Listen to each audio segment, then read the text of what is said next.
Hello बच्चों, तो आओ प्रश्न को देखते हैं। बिंदु P जिसका निर्देशांक 6,0 है और Q जिसका निर्देशांक 0,8 है को मिलाने वाला रेखाखंड पर एक बिंदु A इस प्रकार है कि AP अनुपात AQ बराबर 2:3 है। तो बिंदु A के निर्देशांक हमें ज्ञात करने हैं। तो दिए गए प्रश्न की मुख्य अवधारणा की बात करें तो बच्चों देखो यहाँ पर, यदि दो बिंदु P जिसका निर्देशांक x1, y1 है तथा बिंदु Q जिसका निर्देशांक x2, y2 है, तो इन दोनों बिंदुओं को मिलाने वाले रेखाखंड PQ को यदि कोई बिंदु A अंतः M1 अनुपात M2 पर विभाजित करे, तो बच्चों देखो इस बिंदु A का निर्देशांक हम ज्ञात करें तो इसके लिए बच्चों विभाजन सूत्र का हम प्रयोग करेंगे। तो विभाजन सूत्र से यहाँ से बच्चों देखो A का निर्देशांक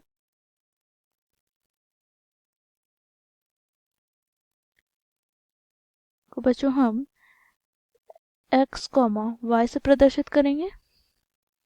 तो ये बराबर कैसे किसके हो जाएगा, तो देखो यहाँ पर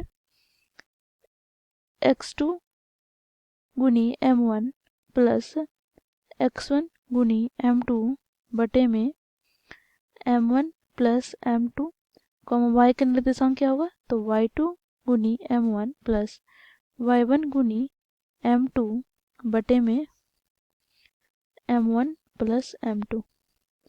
तो इस मुख्य अवधारणा की सहायता से बच्चों हम दिए गए प्रश्न को हल करेंगे।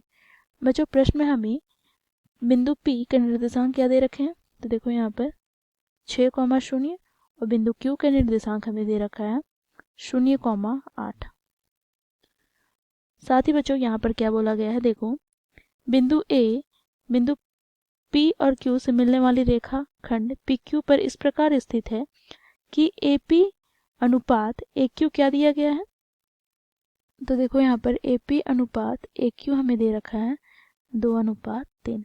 अर्थात यहाँ से बच्चों हम M1 की बात करें तो M1 यहाँ पर हमें दे रखा है 2 और M2 यहाँ पर हमें दे रखा है क्या, 3। ठीक है, तो यहाँ से बच्चों हमें A का निर्देशांक ज्ञात करना है। तो A का निर्देशांक ज्ञात करने के लिए बच्चों हम लोग यहाँ पर विभाजन सूत्र का प्रयोग करेंगे जो हम लोगों ने मुख्य अवधारणा में देखा। तो यहाँ से बच्चों हमें A x, y बराबर क्या प्राप्त हो जाएगा, तो बच्चों यहाँ पर हम मान रखेंगे। तो x2 के स्थान पर क्या है, तो 0 गुनी m1 के स्थान पर क्या है, तो 2 प्लस x1 के स्थान पर क्या है, तो 6 गुनी m2 के स्थान पर क्या है, 3 बटे में बच्चों देखो यहाँ से हमें प्राप्त हो जाएगा 2 प्लस 3। ठीक है, कॉमा इसी प्रकार y2 के स्थान पर क्या है, तो 8 गुनी m1 के स्थान पर क्या है, तो 2 प्लस y1 के स्थान पर क्या है, तो बच्चों देखो 0 गुनी m2 के स्थान पर क्या है, तो 3 बटे में बच्चों देखो यहाँ पर 2 प्लस 3। अब बच्चों देखो यहाँ पर इसे हम आगे सरल करेंगे।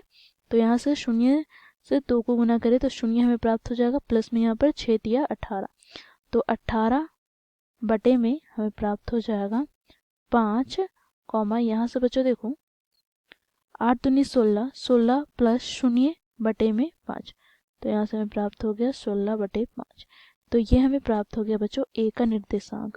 अर्थात देखो x का निर्देशांक हमें प्राप्त हो गया 18 बटे 5 और y का 16 बटे 5। तो यहाँ पर हम लिखेंगे अतः बिंदु A का निर्देशांक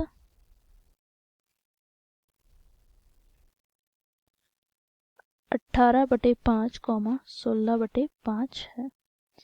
तो इस प्रकार बच्चों हम मुख्य अवधारणा की सहायता से दिए गए प्रश्न को हल किए। आशा करती हूँ आप लोगों को यह प्रश्न समझ में आया होगा। धन्यवाद।